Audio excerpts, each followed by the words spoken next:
Welcome to Chillin' 101. We hope this video helps. You begin by powering the overlocker and positioning the presser foot up so threading is easier. Thread the cones in order, needle threads first, then upper and lower loopers.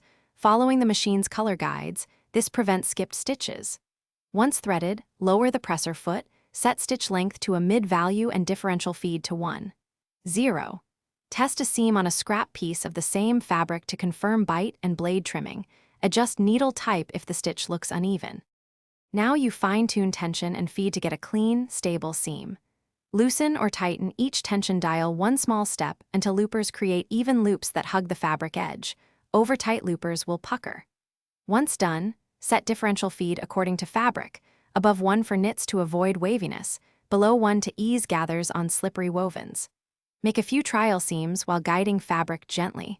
Slow the machine if stitches pull or the blade cuts too close. You finish seams by trimming tails and securing threads so edges won't unravel. You can backstitch with the overlocker off or pull tails under the last stitches and tie a tiny knot. Once complete, clean lint from loopers and knife area and oil pivot points as the manual recommends.